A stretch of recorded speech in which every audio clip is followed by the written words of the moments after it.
The mainstream media cycle is currently processing the news that Iran is tightening its grip on the Strait of Hormuz despite the recently announced ceasefire. The headlines imply that this is a diplomatic failure, a violation of the spirit of the agreement, or perhaps an act of Iranian brinkmanship. This analysis is fundamentally superficial. It fails to account for the mechanics of power. When you understand the strategic geography of the region, you realize that for Iran, tightening the grip is not a violation of the ceasefire. It is the consolidation of its core objective. The mathematics of this war is simple. In a conflict defined by asymmetric attrition, a ceasefire is not a bridge to peace. It is a tactical permission slip for the adversary to finalize their control over the decisive terrain. To understand why this is happening, one must discard the illusion that we are witnessing a conventional diplomatic struggle. We are witnessing a war of regional fragmentation. When Washington negotiates a ceasefire with Tehran, it operates on a 20th century assumption that a central agreement can command the behavior of all actors in the theater. That era is dead. Tehran has recognized that the American security architecture in the Gulf is no longer an insurmountable barrier. It is a decaying infrastructure. They are moving to occupy the resulting power vacuum before the American political apparatus can even agree on what the vacuum actually looks like. The tightening of the grip on Hormuz is not an exercise in tactical military necessity. It is a communication of strategic intent. In the absence of a credible, overarching regional security framework, an umbrella that has effectively folded, each state is forced to define its own security perimeter through the projection of force. Tehran has calculated that the United States, trapped in its own domestic political paralysis, lacks the strategic will to initiate a renewed, high-cost, high-stakes military confrontation over maritime transit rights. They are betting on American inertia, and the data suggests they are winning that bet. The geography of the Strait of Hormuz is no longer just a trade route. It has become a permanent, high-frequency kinetic zone where deterrence is not maintained by diplomacy, but by the relentless demonstration of the capacity to regulate the flow of the global economy at will. Consider the asymmetrical nature of this engagement. Iran is utilizing decentralized, low-cost capabilities, militia-controlled battery sites, swarm-ready fast attack craft, and sophisticated domestically produced anti-ship missile arrays to dismantle a system that was built on the assumption of unchallenged American naval supremacy. The mainstream media reports on the increase in Iranian patrols as if it were a police action. The strategic realist recognizes it as an anti-access area denial, A2AD bubble, that effectively renders the American naval presence a liability rather than a deterrent. The cost of this conflict is not being paid in Washington. It is being paid by the global supply chain. When the infrastructure of international trade is systematically subjected to the whims of a regional hegemon, the economic viability of the global system effectively evaporates.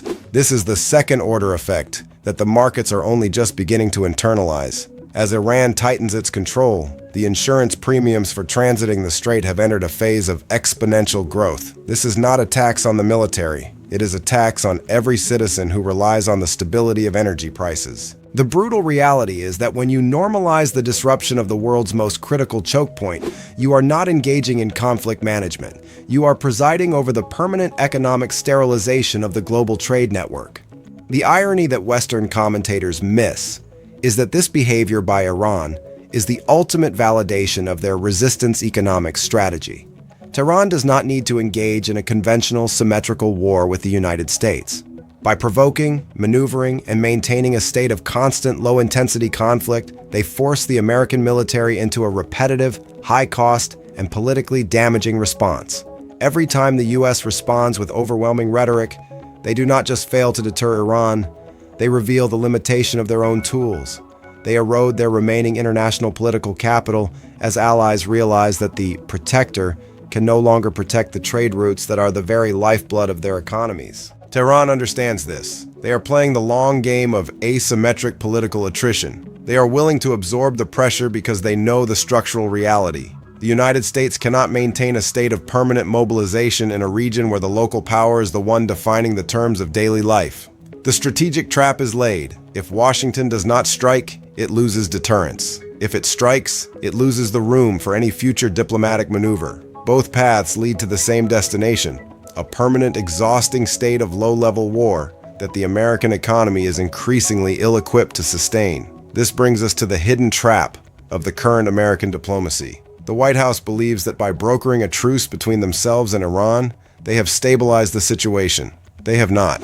They have only isolated themselves. By attempting to manage a ceasefire that the local actors have no intention of honoring, the U.S. is signaling its own irrelevance. They are a guarantor that can no longer guarantee the peace they claim to supervise.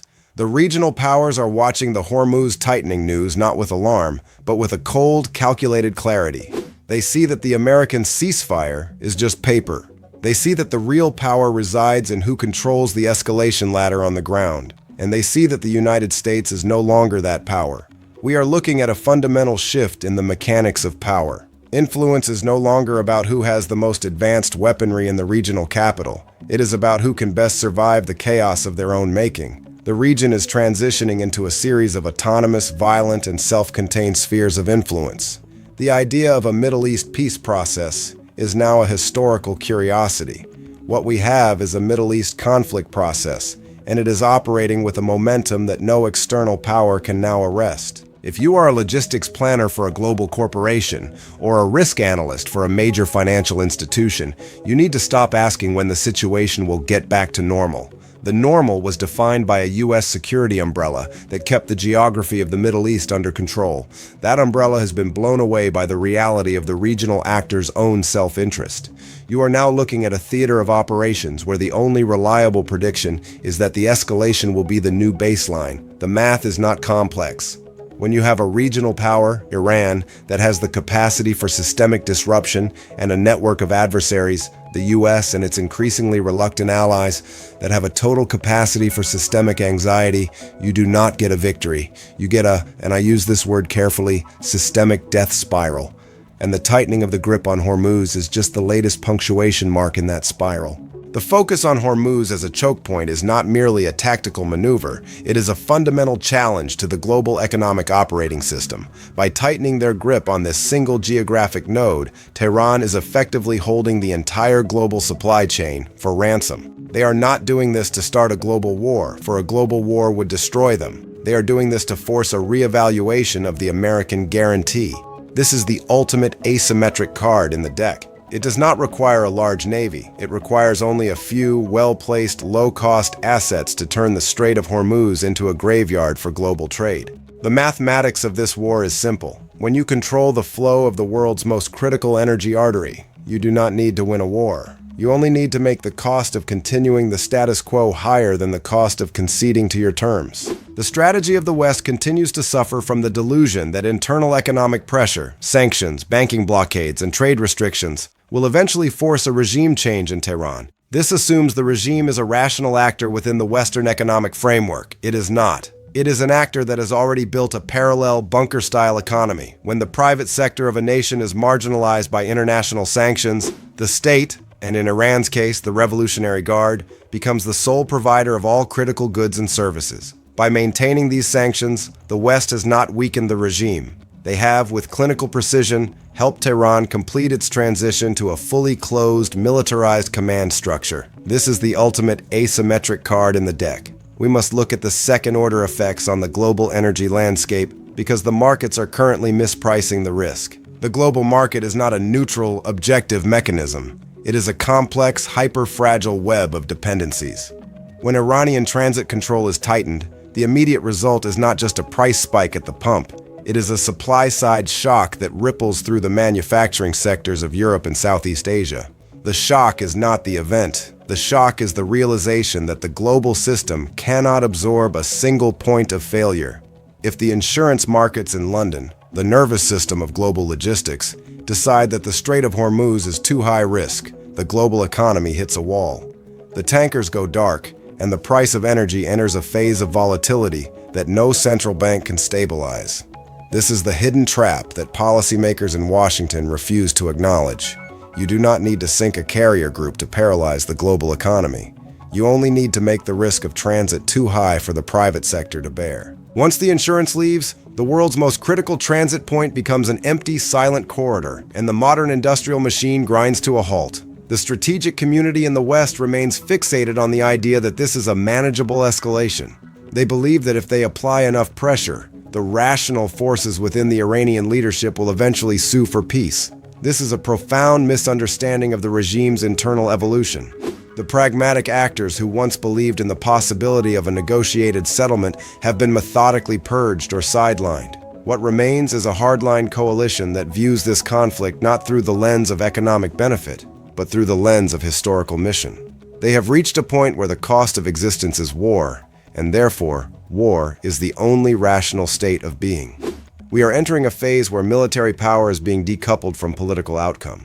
The West has overwhelming firepower, but it has no clear political end state that is achievable through that firepower. It has the capacity to destroy, but not the capacity to govern. And in the absence of a governing strategy, destruction is not a tool of policy, it is a tool of chaos. This brings us to the ultimate uncomfortable truth of this era. The global system is no longer organized around the principles of economic efficiency or the open movement of goods. It is organizing itself around the principle of resilience at the expense of integration. As these events continue to unfold, we should expect more, not less, of this systemic friction. The era of a seamless global market is behind us. We are moving toward a world where regional powers consolidate their spheres of influence, and where the cost of doing business will be determined by the proximity to conflict zones. For the average individual, this means that the era of cheap, reliable access to the fruits of global trade is ending. You are paying for the insecurity of the Strait of Hormuz in the price of your commute, the cost of your groceries, and the stability of your local economy. The distance between the conflict in the Middle East and your daily life is not geographic, it is economic, and that distance is shrinking every day. We are not watching the resolution of a conflict. We are watching the systematic dismantling of a global framework that was built on the assumption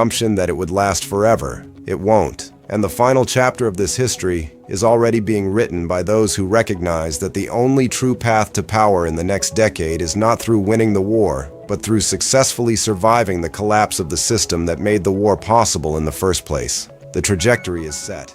The only variable remaining is the degree of the friction that the rest of the world will be forced to absorb. And that is not a debate. That is a mathematical certainty. The American leadership, trapped in the survival calculus, will continue to push, creating more instability, more systemic fragility, and eventually, a reality where the global order is just a memory. The Middle East is the epicenter of this collapse, but the shockwaves will reach every corner of the planet. There are no easy choices here, only trade-offs, only consequences. The reality is that the old architecture of stability is being replaced by the new architecture of disruption. Whether this collapse is accidental or orchestrated is a secondary question.